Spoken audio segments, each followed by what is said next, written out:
those who create obstacles in my path to liberation and omniscience. May they experience happiness, be separate from suffering, and subliminally established in the state of unsurpassed, perfect, completely precious Buddhahood. Thus, until I achieve enlightenment, I perform virtuous deed with body, speech, and mind. Until that, I perform virtuous deed with body, speech, and mind. From now until this time tomorrow, I perform virtuous deed with body, speech, and mind. And then page 4, there we contemplate and cultivate the bodhicitta in your heart with these prayers or practice. Until I attain the heart of enlightenment, I take refuge in all the Buddhas. I take refuge in the Dharma, and likewise in the assemblies of the Bodhisattvas. As the previous Buddhas cultivated the enlightened mind and progress on Bodhisattva's path, I too, for the benefit of all sentient beings, give birth to bodhicitta and apply myself to accomplish the stage of the path. Until I attain the heart of enlightenment, I take refuge in all the Buddhas. I take refuge in the Dharma, likewise in the assemblies of Bodhisattvas. As the previous Buddhas cultivated enlightened mind and progress on Bodhisattva's path, I too, for the benefit of all sentient beings, give birth to bodhicitta and apply myself to accomplish the stage of the path. Until I attain the heart of enlightenment, I take refuge in all the Buddhas. I take refuge in the Dharma, likewise in the assemblies of the Bodhisattvas. As the previous Buddhas cultivated enlightened mind and progress on Bodhisattva's path, I too, for the benefit of all sentient beings, give birth to bodhicitta and apply myself to accomplish the stage of the path. May all mother sentient beings, boundless the sky, have happiness and causes of happiness. May they be liberated from suffering and causes of suffering. May they never be separated from the happiness that's free from sorrow. May they rest in equanimity, free from attachment and aversion. May all mother sentient beings, boundless the sky, have happiness and causes of happiness. May they be liberated from suffering and causes of suffering. May they never be separated from the happiness that's free from sorrow. May they rest in equanimity, free from attachment and aversion. May all mother sentient beings, boundless the sky, have happiness and causes of happiness. May they be liberated from suffering and causes of suffering. May the rest separated from happiness that's free from sorrow. May the rest in equanimity, free from attachment and aversion. Page 11. Unequal refuge, ornament of the world. Your fame pervades the 3,000 worlds. You are the victor without a doubt. Vow at the feet of Father Jigten Sumgun. Continually I think of no one but you. Compassionate one, grant your blessings. Dispel the darkness that surrounds my heart. Please bless me so that I realize the unliberated nature of the mind. Page 22. I pray to the glorious Lama, master of the four Buddhas bodies, crown jewel of entire Drikung Kagyu, leader of sentient beings, leader of the ultimate path, Lord of compassion, region of the Buddha, fearless kindness, incomparable teacher Vajradhara. Heed my prayer, great Drikung Kagyu. I pray to you, look upon me with compassion, empower me with a blessing. The true attainments bestow them now, spontaneously establish the true benefits, here bestow the fruit. Thank you.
Good morning, everybody. Now, today and tomorrow is for the conclusion of the JOL Ornament of Liberation, our study. As Buddha taught, as well as those great teachers like Gampopa and others explain, our study and practice of Dharma is not just a religion you follow. It is a complete path to free ourselves from the confusion, which is the root cause of all the samsara and suffering. As usually I remind repeatedly, in the world, everyone, we keep busy in the business, in our work, in the politics, whatever we involve, even small insects like ants, they keep so busy constantly looking for a better place, looking for more peace and happiness, looking a place more safe to free from suffering. That's our the objective goal of every living beings. So without exception, in this Dharma practice study, as now you can see, uproot the complete cause of suffering and to achieve enlightenment. This is nothing special. It's reality. It's reality that everyone should follow this path. As I mentioned, not just a religion. It's based on the reason, based on the cause, see. So especially look at, see, the 5 paths, 10 bhumis that we have studied. You can get a glimpse, which you go through step by step to achieve complete enlightenment. It's not something like a magic power, like reborn to Pure Land or heaven without any cause. I want to reborn there. But how?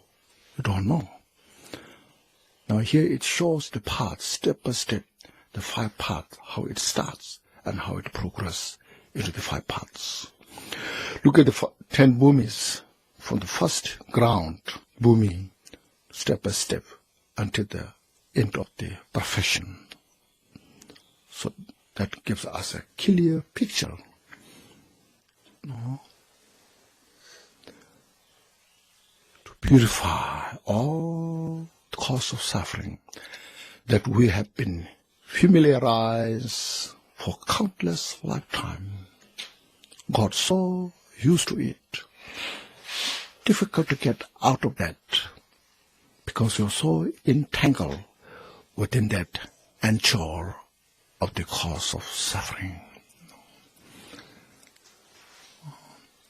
So there are, within the 6 realms, the human, who has precious human life, has what now you can see what precious it is.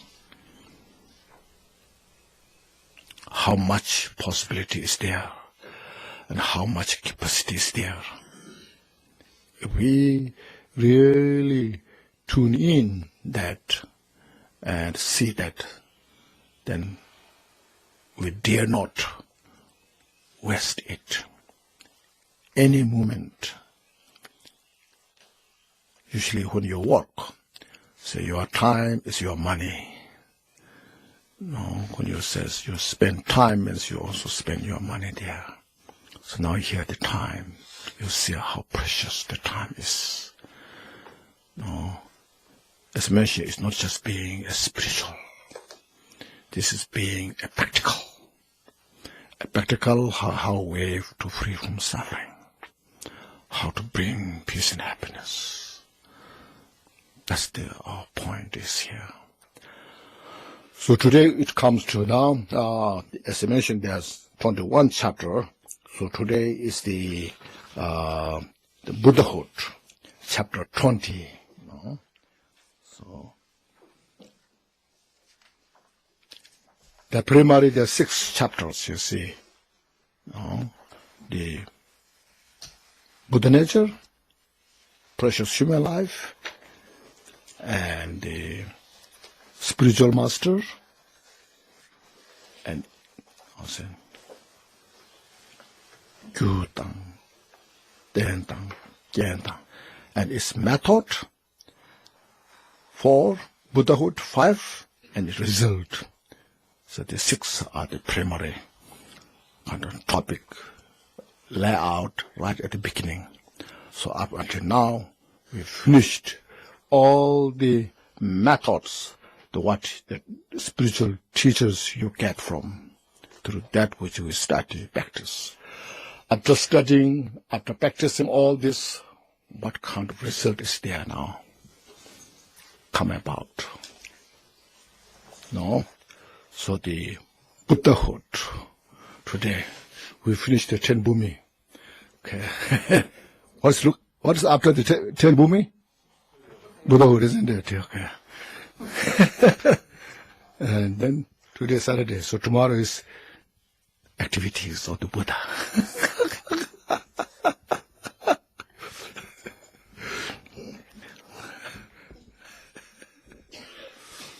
Now it's a perfect Buddhahood. Now you say, now here, usually we take refuge in Buddha Dhamma Sanghas. Now here you know to whom you are taking refuge in, So what is Buddha? Why you are taking refuge in Buddha? So here, in a very concise, brief, clear, will explain who is Buddha. Very important now. That your Buddha nature is now fully awakened. Nothing is hidden. That's called Buddhahood. It's not something magical power. It is something that within you, in an unelaborated nature, uncontrived nature, you reveal that. So precious it is, So first we should feel we're so fortunate to have this opportunity to study, to understand. Because Gampopa, the writer himself, experienced this. He's not just blindly grasping out there, somewhere there. He experienced this, and then on the basis of the Buddha's teaching, combination, he put down this here. See, now we read the text, okay, the book. Thus one attains the perfect Buddhahood of the 3 kayas by completely, passing through all the paths and bhumis, you see. The lamp for the path to enlightenment, says the Adisha. Now it's a quotation from that. The enlightenment of Buddha is not too far away when you go through these 5 paths and 10 bhumis. It's within you. It's not far. No? The saying is within you. No? Thus, the summary of Buddhahood is the Buddha, who's Buddha? The nature? What's the significance? No, the significance of the name, what Buddha means, and the classification, the division within the Buddha, and definition, and definite number, and characteristics, and special traits. These 7 comprise the kayas or the body of the complete perfect Buddha. See? Rashi, Rajidanisinita, Yawa, Adun, Tangi, Sinita. Okay. Then, the beauty, I think the tank. Rashi Tatu Yawada, Namsa Tangi, Sinita. Then, Pina Mebe, Lord Mebe, Lord Gube.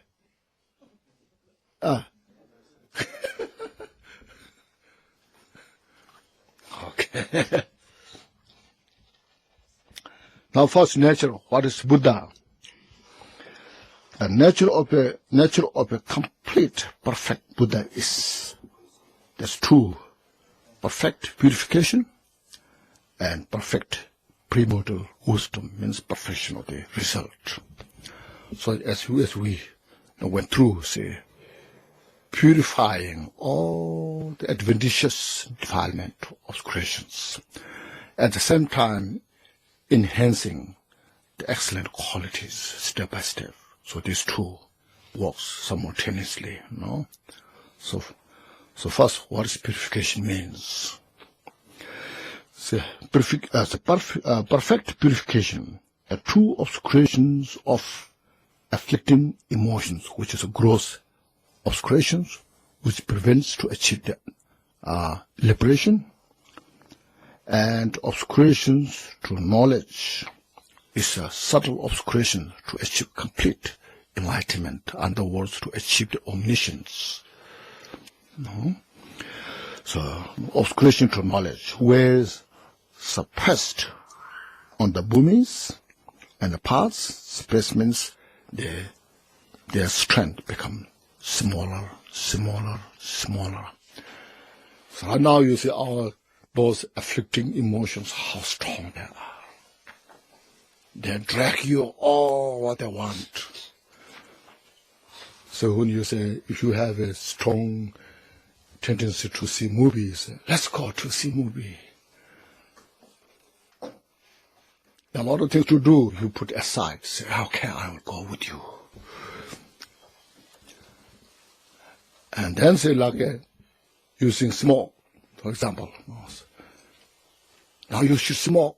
Afflictive emotion says, they use, okay, I like to smoke. Or drink, so forth. See, these are just example how we are enslaved by our afflicting emotions. You want to meditate a little bit. So one thought says, you should meditate. Yes, I like to do that.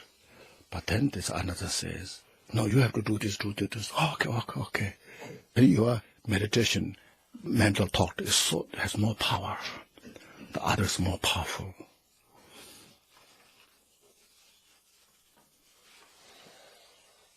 So whole our life is enslaved by these negative thoughts. And then, as we discussed about, breaking your ego, self-grandizing our ego. So your afflicting emotion says you need that some identification with attachment and aversion by supporting by this tool. And we'll go through that. Okay. So that's what is the work of the afflicting emotions is that. So those thoughts, then through meditation, through practice, through understanding, you suppress, purify. Here suppress means purify, Not just push down there, but purify step by step. Make it less strong. So through these 5 parts and 10 bhumis, as you see. Bhumis, parts, and right at the vajra-like absorptions. Means this, to uproot these delusions, you need such a powerful antidote. That's called vajra-like absorption. Vajra means indestructible, unbeatable. Cannot be comprehended by any means. Built such power in the mind. As mentioned, concurrent with the wisdom and calmness, one-pointed mind. That, right at the vajra-like absorption, they are fully abandoned without remainder. See, now nothing is left now. Not any flavor is left.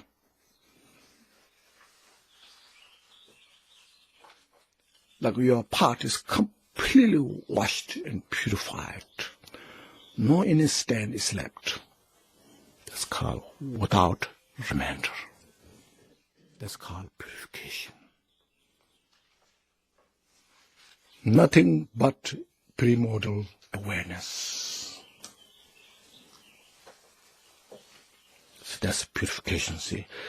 The obscurations to equipoise and so forth are included in these 2 obscurations. There you can find a lot of different types of names, obscurations. There are obscurations for the economic, your absorptions, obscurations of the habitual tendencies, or the obscuration of the input. So forth, there are so many different obscurations. We'll describe, you find from different books, but all the obscurations are included in these 2. The afflicting emotion, the obscuration, and obscuration to the knowledge. It means to the omniscience.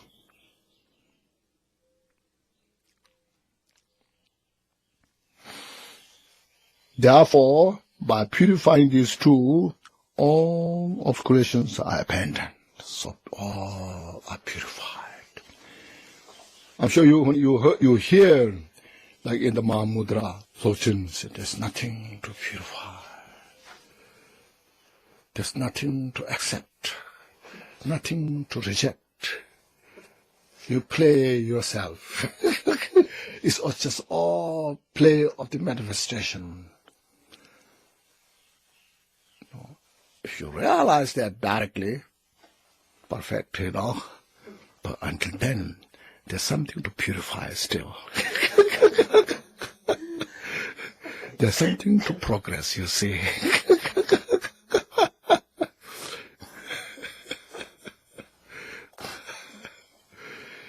Why you want to meditate? In the Mahamudra, in the Dzogchen,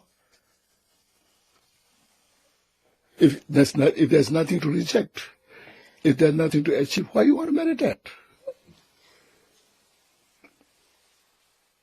So just rest, meditate where there's nothing to achieve. That means there's something to achieve. Meditate, there's nothing to reject. Means there's something to reject because you're meditating. So Buddhahood is really the place. Now nothing is left to abandon. It's the perfection of this called perfection of the purification. Now here you see, so as I mentioned, you see, this JOL ornament liberation between have all the instructions to Mahamudra here. Whether you may call the Sutra system of Mahamudra, or Tantra system of Mahamudra, or Vajrayana Mahamudra. The Mahamudra view is one. Because it's one reality, nature. There's no two Mahamudras. So this is Sutra system of Mahamudra. No, It is different from the Mahamudra or the Vajrayana or Tantra. Because Buddhahood is one. There's no two Buddhas. It's a Vajrayana Buddha and a Sudra Buddha. You know?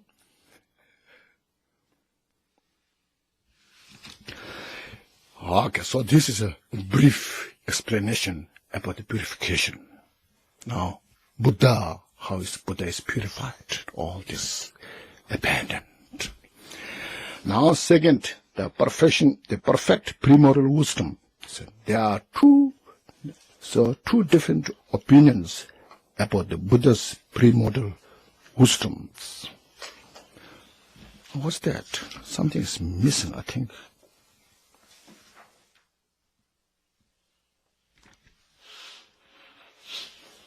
First we read this, okay?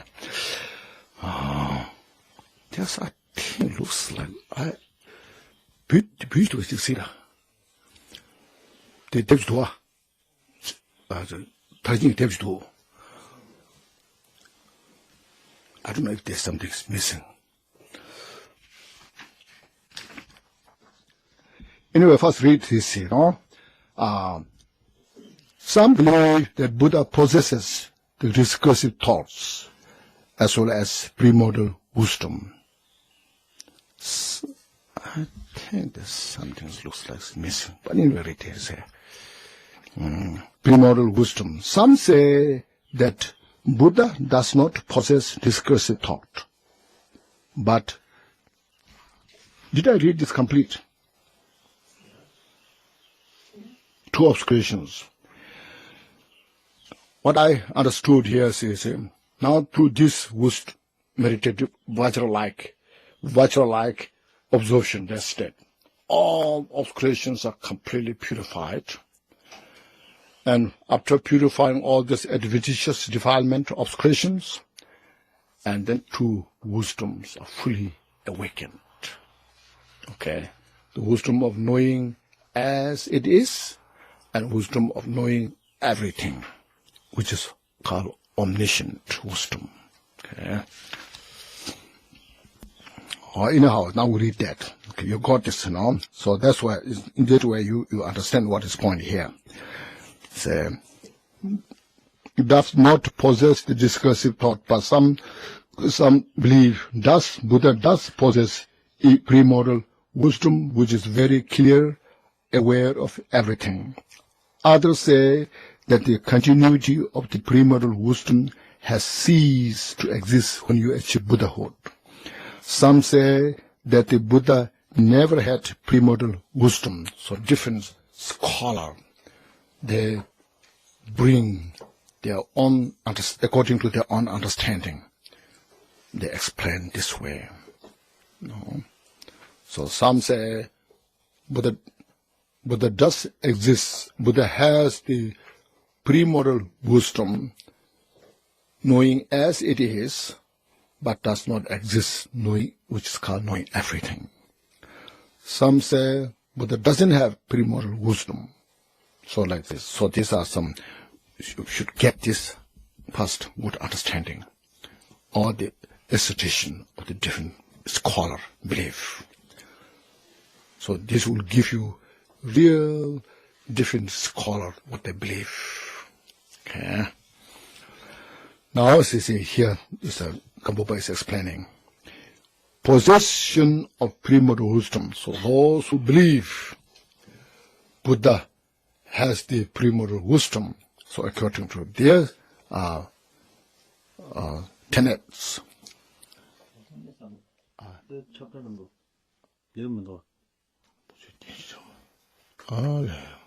몰랐어, 가정마다.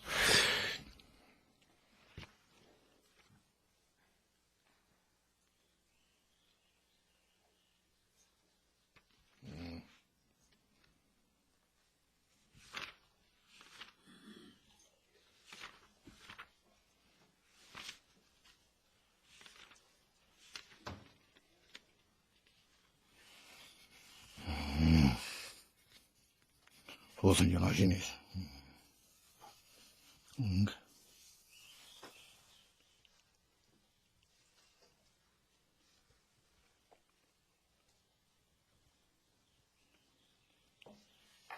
Okay, this is right. Okay, nothing is missing. Edisha.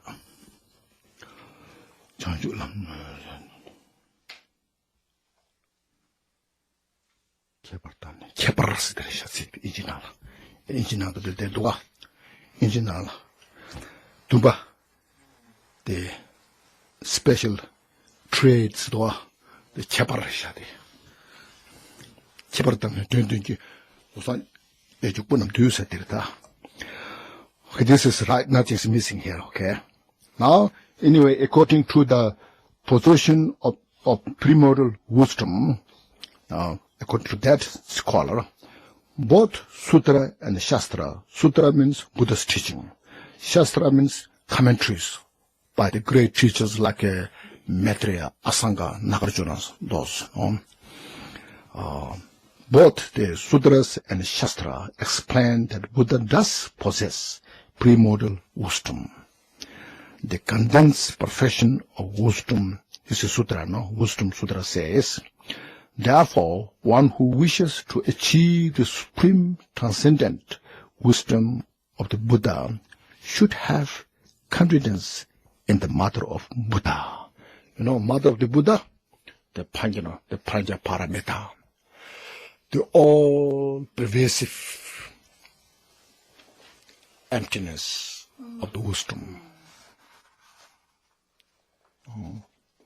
So you should take refuge in that. Also, the 1000 stanza profession of wisdom says this also mother of the Buddha. The complete, perfect Buddha,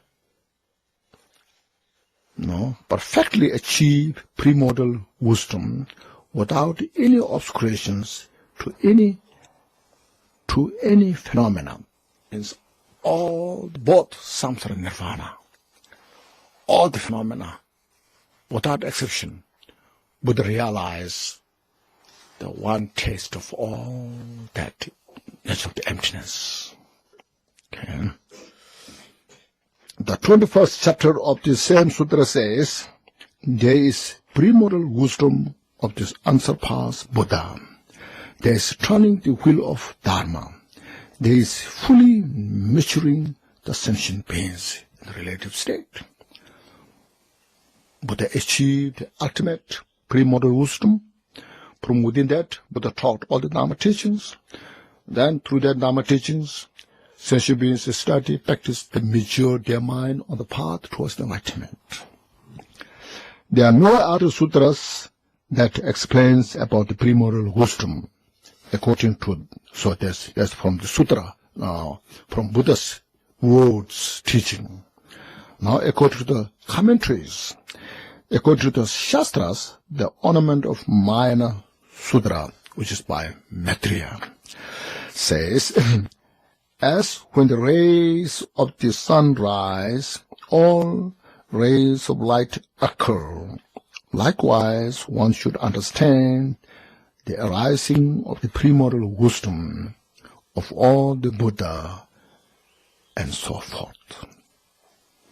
And when Buddha achieved, realized or recognized his own wisdom awareness, then all the other wisdoms, which you can say like 5 types of wisdom, 100 types of wisdom, or 1,000 types of wisdom, are just manifest. Examples given, as soon as when the sun rises from the east, all the light manifests from there. No? And so from the same sutra, mirror-like wisdom, there are 5 or 5 wisdom, mirror-like wisdom. See, mirror-like wisdom is unshakable. The foundation of all the wisdom. Now, the other 3 primordial wisdom depends on that. So those are wisdom of the equanimity, wisdom of the discrimination, and wisdom of the activity accomplishment. And the 4th one, all-pervading wisdom. So there's all wisdoms are based on the mirror-like wisdom. So Buddha does have those wisdoms. Other Shastras, the commentaries, also explains about the Buddha's primordial wisdom. Those saying now that the Buddha possesses primordial wisdom depend on these texts, both from the Buddha's teaching, Sutra, as well as the commentaries of the great masters.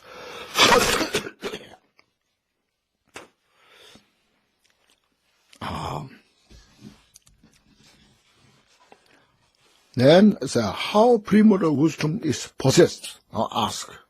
If Buddha has those wisdoms, how Buddha possessed the wisdom? In brief, this is what I'm thinking about. In brief, there are two primordial wisdoms. The primordial wisdom of actualizing reality as it is, first one, and that of the omniscience, knowledge, knowing everything. See, the first, as it is, actualizing reality as it is, means understanding the ultimate meaning of all. This meaning means every phenomena, whole samsara, nirvana. Nothing is excluded from this. So as mentioned earlier, by perfecting the complete suchness at the final vajra-like absorption. It's just during the section of the purification, it's mentioned the vajra-like absorption, like that, in that one sees, means the Buddha sees the complete liberation of the object through which all the gross thoughts are specified. All duality here, gross thought means all the duality aspects of the thoughts, hope and fear, so forth, which are root cause of suffering, are completely specified there, dissolved into that state. Through this, one realizes the one taste of freedom from elaboration, see, the Dharma Dhatu, the primordial wisdom. So that's what it's called now. Your unelaborated mind is now captured directly. It's called one taste of all phenomena. Just one single thing.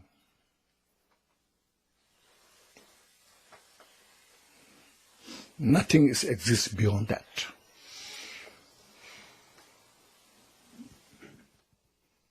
It's called Dharma Dhatu, the pervading nature of the emptiness of all phenomena. See?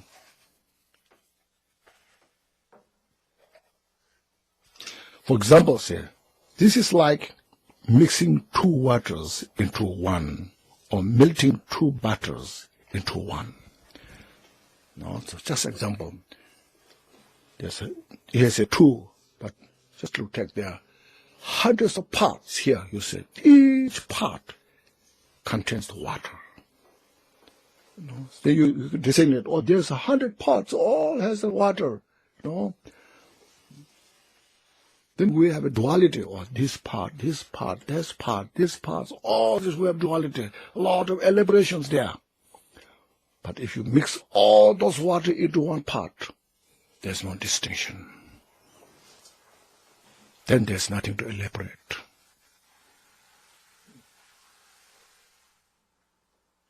See? Due to the shape of the parts, some may be square, some may be triangle, some may be twisted, some may be good shape. Because the shape of the part, the water contains in that shape, But when you mix all water into one, there's no separation. That's called knowing as it is. like there are 5 different oceans, big, Pacific Ocean, Indian Ocean, what called Atlantic Ocean, so forth. But they're all one test.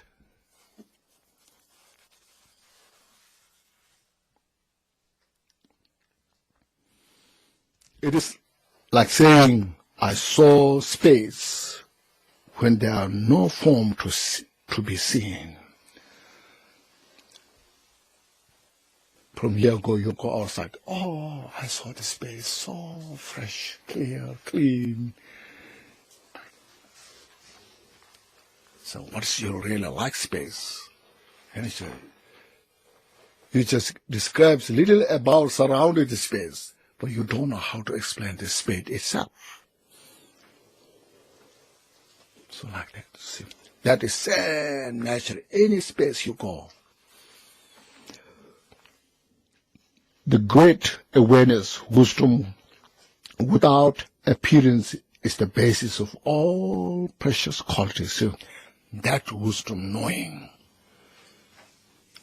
the unelaborated one taste, the nature is the basis of all the wisdoms, all the knowledge.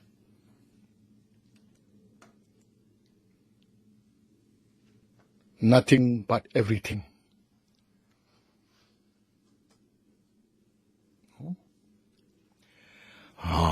As is said, for example, as one water is mixed into another, or as butter melted into one, the inseparability or inseparable primordial wisdom is fully unified with the object of knowledge, free from elaboration. This is called the Dharmakaya, which is the nature of all Buddhas. Buddhas of the past, Buddhas of the future, the present Buddha, as well. Even we have not realized, but our nature is that.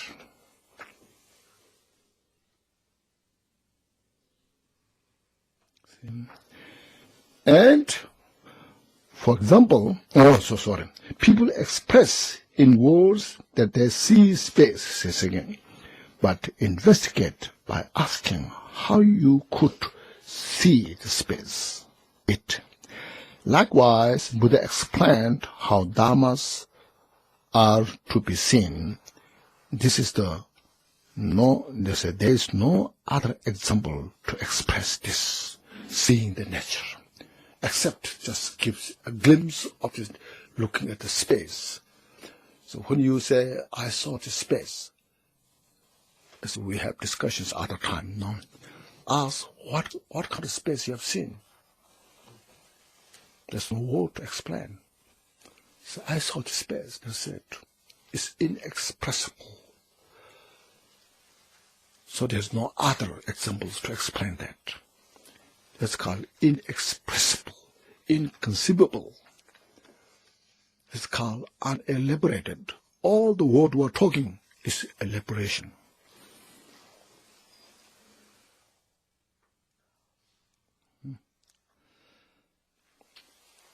So that's the explanation of wisdom, knowing as it is, unelaborated nature.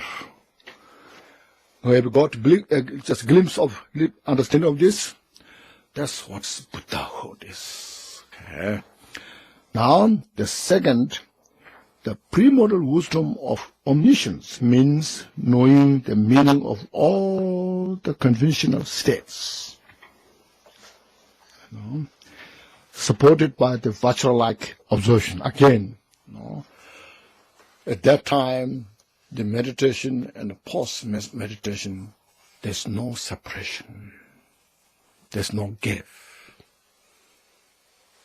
The very observation state, Vajra-like observation or equipoise, Buddha never wavers from that.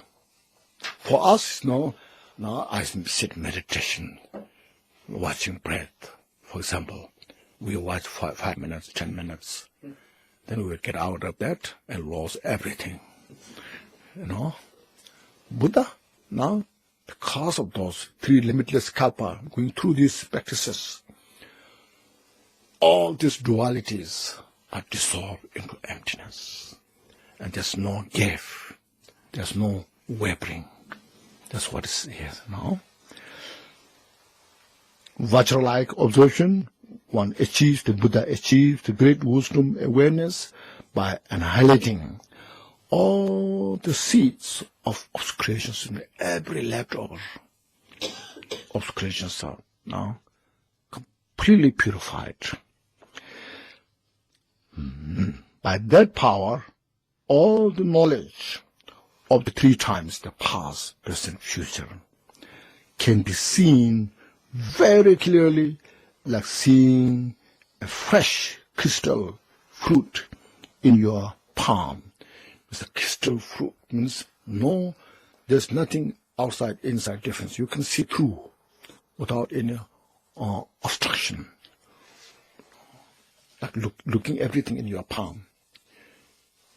Nothing is hidden now. For example, when Buddha comes in front of me, look at me, no need to judge. Buddha can see exactly everything of my being. What I've done in the past, what I'm doing in the now, what I'll be doing will happen in the future. That's called the wisdom of omniscience. No, nothing to judge, because there's no obscurations left.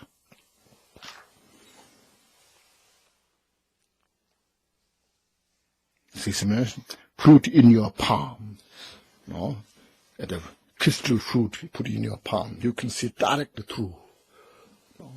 No any hidden subject. The sutra also meant, this is according to the sutra. The sutra, which is Buddha's teaching, also mentioned that the conditional is known by the Buddha, as is said here. One feather of a peacock has many different causes. Look at the peacock feather. So many different colors. Even one feather, rainbow color. Each hair, should say, has the different color. No, it's how it's coming from the root. No? So there's that each has their own causes. They cannot all be known without complete knowledge. See, this cannot explain perfectly without having this kind of knowledge, wisdom. Knowing that is the power of omniscience. See?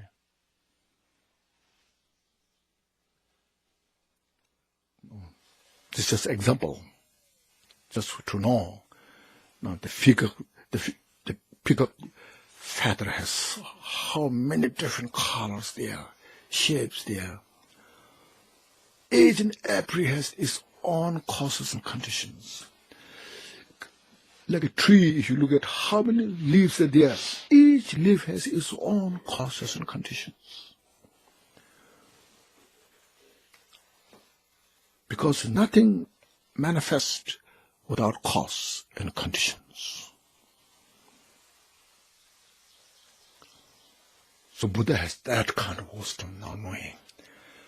Now we are taking refuge to such kind of individual. No? Unsurpassed Tantra says, this Maitreya, Uttara Tantra, through greatest compassion, knowing all worlds, having seen all worlds. No? Buddha sees all sentient beings, how they are constituted within the framework of the cause and conditions. No? And then develops great compassion those who are suffering. And start giving teachings how to free from the suffering. No? See, having seen all worlds. So now, In what way is this seen and known? It is not like seeing phenomena as real, you see. It's not like seeing the phenomena as we see as real, a permanent, like a unique. It is seen and understood as illusion. It means just as a manifestation. Just a reflection of the causality. The accomplishment of Dhammadhatu Sutra says, for example, when magicians conjure up a magic display, they fully understand this and do not become attached to their illusion, their creation, actually, The magicians, tricks, all these tricks they put together and conjured up. Then you see many things all going around, and people are so excited to see that. And the magicians are so happy to see how people are confused. And they are not attached because they know what they're doing, So they are not confused, but they know how people are confused. Likewise, all the three worlds are like magic display. And the wise, completely enlightened Buddha is aware of that. Knows this exactly what is happening. The meeting of father and son sutra says, Father Buddha, Buddha's father Shuddhodana, and son is the Buddha. They're meeting when they met, then they have a lot of discussions. So it's put into a book called Buddha Sutra. The magician manifests magic, and because he understands it as magic show, is not confused on that subject. You see all beings like that. So father was praising to his son Buddha. You see all like that. So I prostrate to and praise the omniscient one. First father was little critical of Buddha. He left the kingdom. He was so unsuccessful. He doesn't know how to rule the country. He just kind of stray from the royal activities. Now when he saw Buddha physically after many years, then he was so impressed. So then he was praising this. The father praising his son Buddha. So now this is acknowledgement of, understanding of the two wisdoms. Okay, that's very important to get to understand. Now, as I mentioned, different scholar has a different idea, understanding how Buddha possessed those wisdoms. Some say exist, some say not exist. Some say Buddha has, some say Buddha has not. So that it's just Gampopa is bringing here, so that it becomes a key to open all the sutras and different commentaries. Some scholars say, yes, Buddha does exist, Buddha has the wisdom, that explain all about this. Some say, Buddha doesn't have the possess the wisdom, and they will explain this, that. So it is very important we just get it here in this very short commentary. The argument, you see, Buddhas do not possess omniscient knowledge of the conditional. So that's their kind of assertion. They keep that. Some say that the complete, perfect Buddha possessed understanding of the ultimate meaning, which is called wisdom of actualizing reality as it is. So Buddha does have that knowing as it is, that wisdom that Buddha does have, but does not possess the wisdom of the conventional state, which is called the primordial wisdom of omniscience. It is not that Buddha is unaware of something that could be known, but there is no conventional level. It says in the first place, this conventional does not exist. And therefore, the primordial wisdom of knowledge, it does not exist to Buddha.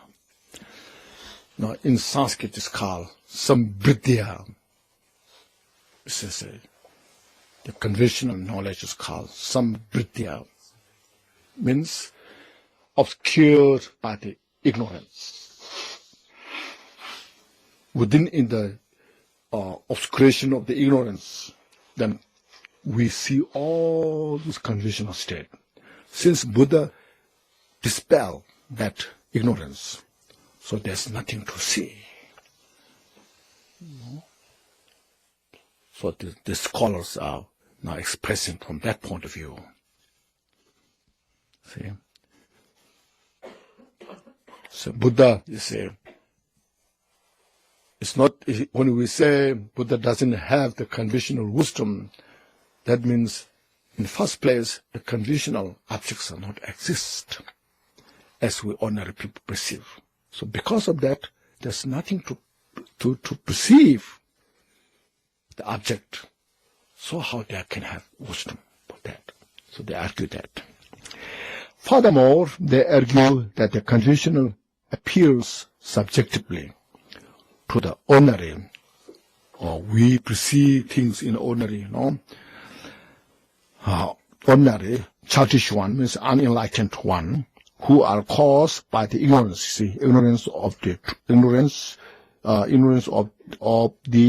afflicting emotions, and to the three noble ones means Sharavaka, Patikbuddha, and Bodhisattvas. It's got three noble ones, who are caused by ignorance without afflicting emotions. And they don't have gross afflictive emotions as we ordinarily have, but they do have the subtle obscurations. So to these individuals, we perceive as the outer object. For example, these perceptions are like those of a person with cataracts. Cataracts who see falling hair and fuzzy images. The cataract, the individual who has a cataract eye, they're falling the hair from their head down. Do you say that? Do we have that kind of saying? Okay. Some older people who have a cataract eyes, then they perceive fuzzy, like a candle, like say 2 candles, one, there's no flying, but you perceive flying, So to those is saying, no, we are ordinary person like that. Even though there's nothing exists, but we perceive this is really good, this is really bad, and then we attach to that, we hate that, But in reality, there's no flies, there's no hair falling, there's no 2 candles. So how they can have attachment, aversion? So Buddha is that completely pure, does not have those things. But ordinary people have those.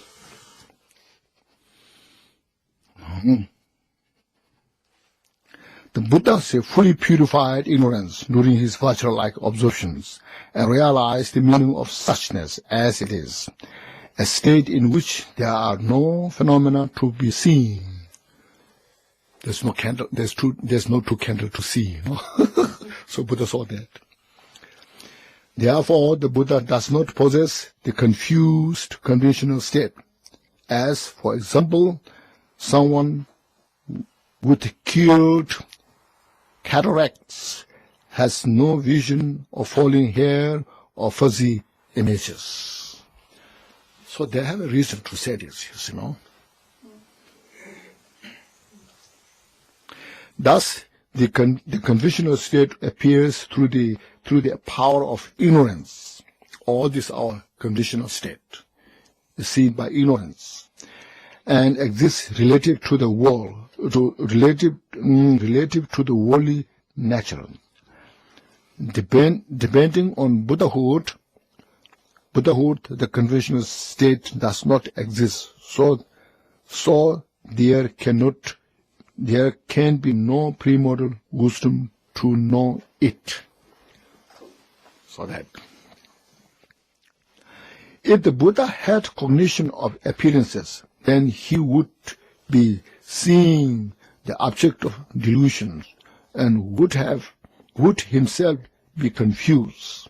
They argue that, this would contradict all the sages, means all the Buddha, remaining in the absorption state and so forth. So they contradict that. So they prove that, their argument. The noble, profound representation sutra says, the complete, perfect Buddha always abides in total absorption. There's no conventional state.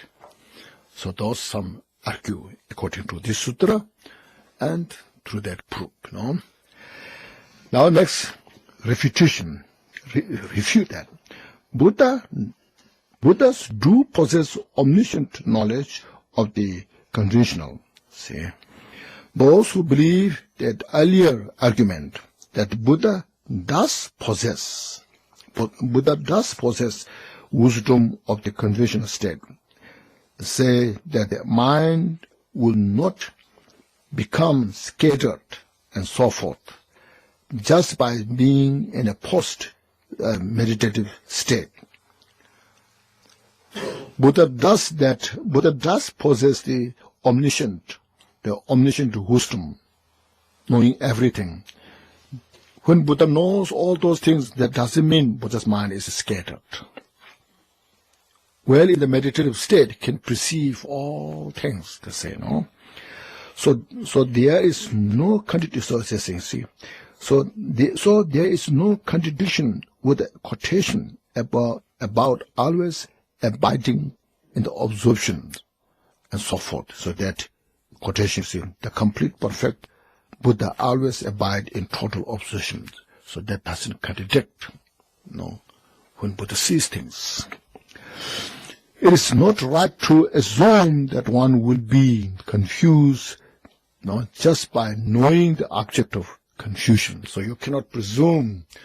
So when you perceive the confused people, you are confused. So Buddha can perceive all sentient beings are confused. When Buddha perceives that doesn't mean Buddha is confused. See, even though one understands all the objects of the confusion known to others, that mind, which knows all confusion and shows it to be the very cause, temporary status, and the liberation of enlightenment of all sentient beings, how could it be confused? So Buddha knows that and shows the path how to free from the confusion. Therefore it is said, just knowing the confusion, that mind is not non-confusion. Buddha perceives the confused sentient beings, but Buddha is not confused. So it's very good, debate, you see. Others say there is no logical harm in bringing a conventional object into the mind without grasping it as real. Even though Buddha project object, he will not be confused, you see. Now, post-meditative premortal wisdom. Therefore, those who hold the earlier argument that the Buddha does possess wisdom of the conditional state, that believe that Buddha possesses post-meditative premortal wisdom, means omniscience, which is called all-knowing, as is said, formally actualizing reality as it is without discursive thought. He engages in an unconfused equipoise state, knowing everything as it is. And later, knowing all conventional knowledge with conceptual thought, he engages in post-meditation in the confusion appearance. So I'm sure there's some great teachers that say Buddha is emotional. When Buddha sees the suffering of sentient beings, so Buddha is so emotional, has such a great compassion. And say, we can see now Buddha has the emotions. So it's according to their understanding.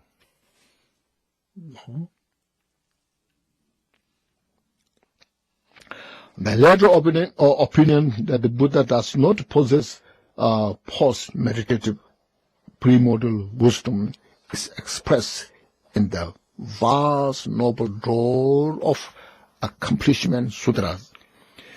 The Tathagata means Buddha achieves nothing after attaining the direct, complete Buddhahood. This according to seeing nothing is a seeing. According to that, you see. Means when there's no inner self to see, when you see there's a no inner self exists, it's a seeing all that which there's nothing to see. So according to that, he's saying here, when Buddha achieved enlightenment, there's nothing to see. That's what it is. No? This is because, see, there are no object to be known. There's no like two selves. The self of the person, self of the phenomenon. Nothing to see. That which Buddha saw directly is called seeing nothing. Still others say, some heretics who has wrong view says that the liberation is a place to go. No? Liberation means a place to go somewhere. When you achieve the completely peaceful, this is first is heretics. This liberation is place to go. Now here Buddha is saying, when you achieve the complete peaceful state, there's nothing left like an extinguished fire. When fire is extinguished, everything's gone. Nothing's left.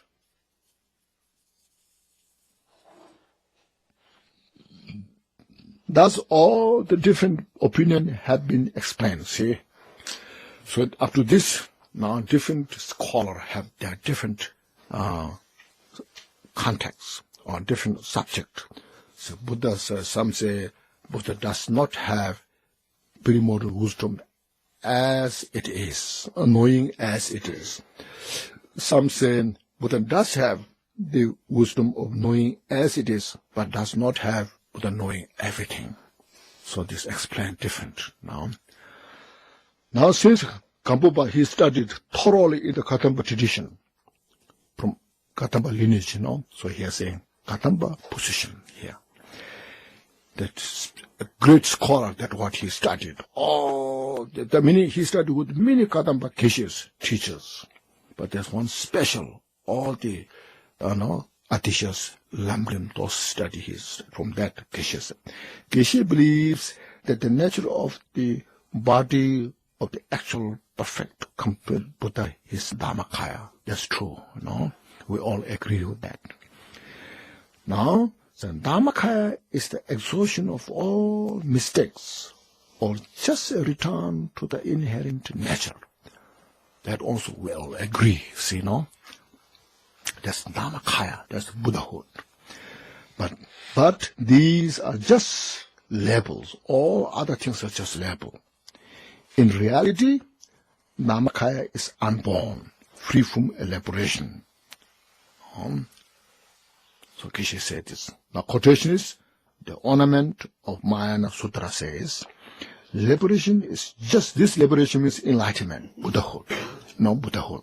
It's just the exhaustion of confusion. Therefore, the Buddha is Dharmakaya. Since Dharmakaya is unborn, and free from elaboration. So it cannot possess premortal wisdom in that, no, premortal wisdom, in premortal wisdom. So how Buddha can have a premortal wisdom? So in that case, you might say this contradicts the true premortal wisdom as stated in the sutra. And Buddha, there's a lot of sutra says that Buddha has two wisdoms, no? But it does not. When the eye, this example is, when the eye consciousness is stimulated by an object, blue object, when you say, like, you see all the leaves, so that leaves, when you see that green leaf, you project that, and that stimulation of that object, then you say, I saw the leaves. Means that the leaf doesn't come into your eyes, isn't it? Just the object you project, See, the blue object, one says, I saw blue, I saw the leaves. These are very subtle, you see, not easy to understand. Likewise, that premortal wisdom which transforms into the Dhamma Dhatu is called the wisdom actualizing reality as it is. When the mind returns to yourself, your original mind, who it belongs to, then you say, I realize Dhamma Dhatu as it is. This knowledge of actualizing all phenomena is relative. So then, when Buddha explains, everything's relative. So it is laid out in a dependence on the perception of the trinities, means all the sentient beings. So this is explained according to the sentient beings, not from the point of view of the Buddha. From Buddha point of view, this wisdom is not exist because it's the exhaustion of all the confusion state. There's nothing to project. But according to the sentient beings, and these are explained. So there's no contradiction. So this system is compatible. So the Kadamba Geshe says, this is very compatible. Let's follow with this. This is also very subtle, Now, Milarepa's position, what Milarepa believes, you see, or what he knows. Milarepa's position regarding premortal wisdom, he said this, unfabricated awareness. So that's the Buddha's wisdom. Unfabricated awareness. Very simple. That is beyond words. If you ask, what is unfabricated or unelaborated, unfabricated, unelaborated, can you explain about that? If you explain, it becomes liberation. It becomes fabrication. So how you can explain? So that's why it's beyond words, you see. It's beyond words and conceptual thoughts, such as existence or non-existence. Whether exists, not exist, when you talk about the existence, is another elaboration. When you say non-existence, is another elaboration.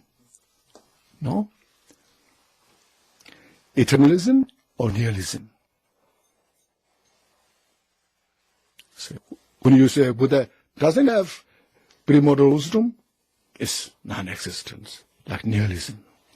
When you say, Buddha does have the wisdom, it's like, the elaborated state. It's like eternalism, Eternalism. And so forth. So, it will not be contradicted, whatever name is used to express it. Anyway, when you say, when great scholars, when they say Buddha does possess the premortal wisdom, so they say it's okay. Or say Buddha does not Buddha does not possess the premortal wisdom, that's okay. Because there's a one point, from one side, from a different angle, is explaining. So premortal wisdom is also like this. Those who would be expected to be scholars, even if they ask the Buddha himself, you see the Buddha directly, do you have premortal wisdom or not? Who wants to be very scholar now?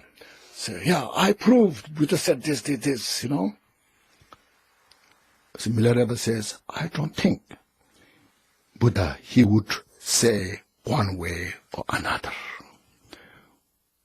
I don't think Buddha would say premortals exist or not exist. See? One way or another. Dhammakaya is beyond conception, you see. Unborn. Free from elaboration. See? Don't ask me, now Milarepa says, you see.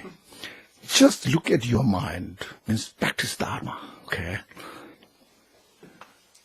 Don't just prove being your scholarship, but practice yourself. Experience it, say, So this indicates that there's no special opinion in Milarepa's system, means non-duality. This is exactly what Jigten Sumgön follows in his Kumjik teaching. It's called non-duality.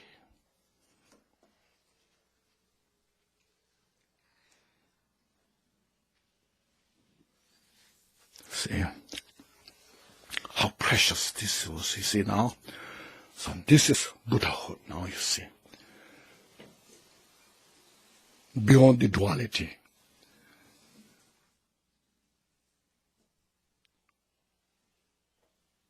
The perfect enlightenment. It's very precious, isn't it? See.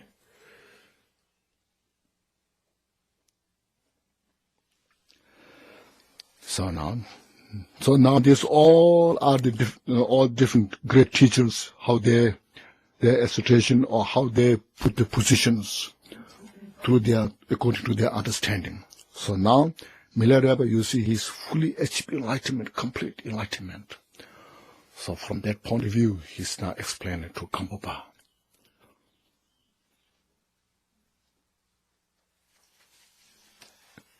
And Gampopa captured this directly. So we are following an unmistaken path.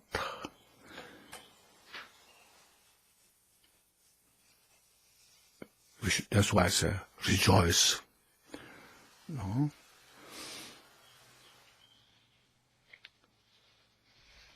Therefore, the nature of the Buddha is perfect. It's a perfect purification. And now it's in a nutshell, okay, in a brief. Said, therefore, the nature of the Buddha is, in a way, is a perfect purification and perfect premortal wisdom. So there's no question about that. The answer past Tantra says, Buddhahood is indivisible, see. Now there is nothing to negotiate now. It's complete. Yet one can categorize it according to its qualities of purity, the two qualities of premortal wisdom and freedom, comparable to the sun and the sky. See, this is what you see. It's very important to join them. Purification is like the sky, free from all the cloud, pervading.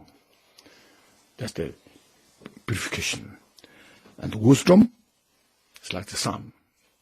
The sun shines in the sky.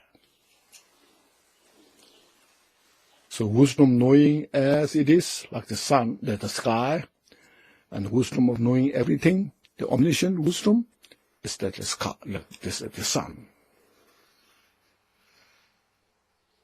It's come from the purification and perfection of the wisdom. Okay.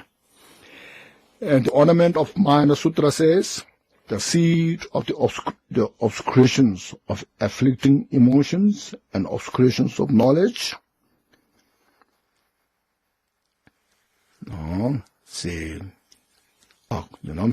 Although present for a long time, are fully uprooted and purified by renunciation, you see. Even though those obscurations we have been for from beginner's time, but once you know it, you renounce this. You see, now you understand what it means renunciation. Renounce the cause of suffering. Obscurations. Then can reveal your nature. Buddhahood is possessed by those with excellent virtuous qualities. Then all the excellent qualities manifest from there. Okay, please have a short break here. Then we continue. Trace. 남편탕에 생이다. 아신다니.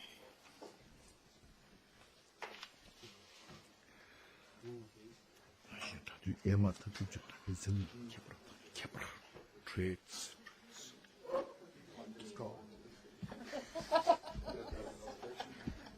No, I have picture.